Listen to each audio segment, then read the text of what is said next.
All right, so I've got a question here from Bill, and a really common one. Bill says, I hate writing.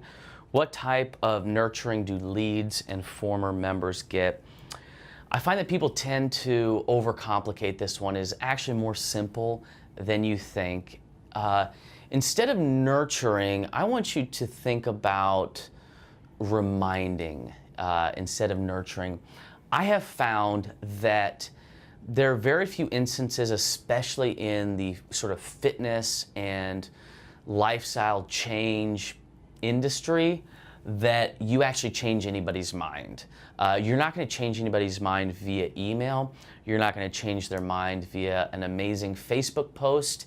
It's going to be a lot of different things in conjunction with one another that will have people pay attention to your brand. So instead of thinking, oh my God, I need to write these emails that will convince people that my yoga studio, my CrossFit affiliate, my kettlebell gym is the best gym in the town, you rarely overcome those objections. So instead of thinking nurturing, I want you to think simply reminding people that you're there. So this cuts down to Bill's question. He started off with, I hate writing. Awesome. Very few people really enjoy writing. So just think about this nurturing sequence as a reminder sequence. No more than, at max 3 sentences in your emails. So when we think about this, let's just give a little template for this thing. So let's say somebody comes into your gym for an intro, okay? Sit across from a desk. You explain, here's all these amazing services, here are these great stories, here is your path forward. And that person is fired up, they take your business card, they go back to work, they're gonna email you their schedule, what? And you never hear from them again, right? Super common. So then what we wanna do is, oftentimes we're like, oh, they didn't wanna join, or I don't wanna bother them, or I don't want them to unsubscribe from my emails. For me, the approach that I take is I'm not looking for my next customer. I want to know who my next customers aren't so that I'm not worrying about them over here. So if I have 2,000 people in my email list, I can't handle 2,000 members. So I would prefer that 1,950 people in my email list unsubscribe from the things that I do so that I know these 50 people are interested in what I'm doing. If I get 50 members this year, awesome. So don't be afraid of people unsubscribing from things. So think about it. You get their intro, they go back to work. They need to have an email in their inbox when they sit back down on their desk. So 2, 3, 4, 5, and 6 times we're going to remind them in here. So let's say time number 2 is email. Hey Steve, just a reminder, shoot me over your schedule to get started. Great. Email 3. It's a reply, right? That's the subject line. Hey Steve, don't know if you remember or you saw my last email. Hey, just shoot me that, shoot me your availability. I've got 1 spot available this week. Let's get you rolling, all right? 4th time, maybe you shoot them a text. Hey Steve, I don't think I got a good email from you. I've got 1 spot. I've got somebody else looking at it. You want to hop in here?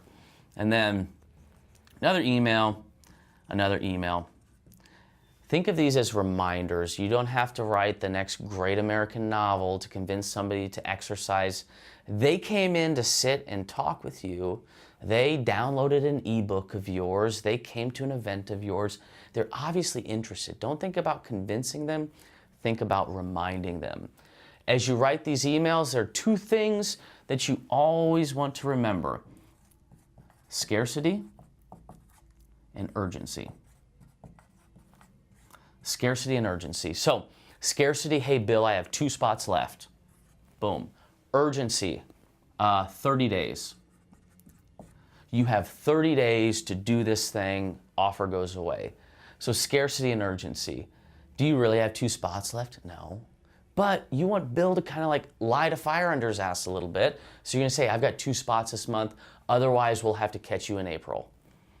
Urgency, hey, 30 days that the offer expires, we have a rate increase coming, whatever the case may be, have something to where Bill needs to take action. You have and from your perspective, since he came and sat down, came to your event, you have about 30 days that he's going to make a decision anyway. If you get outside that window, the chances of him becoming a customer are almost non-existent at that point. So follow up. So think, instead of nurturing, think of reminding. And former members, you want to divide them between preventable losses and non-preventable losses. Non-preventable means I moved out of town. Preventable means, hey, I just wasn't coming to class that much, or hey, I can't afford it, whatever the case may be. So those people, we just want to remind them of things that we're doing. Invite those people to every event. At the changing of the seasons, beginning of every year, hey Steve, you still want to work out this year? Here are some new things that we're doing. Here are new offerings. When it's coming into summertime, let's say, hey Stacy, we have a new specialty class coming up that is designed to get you ready for summer. Are you interested in coming?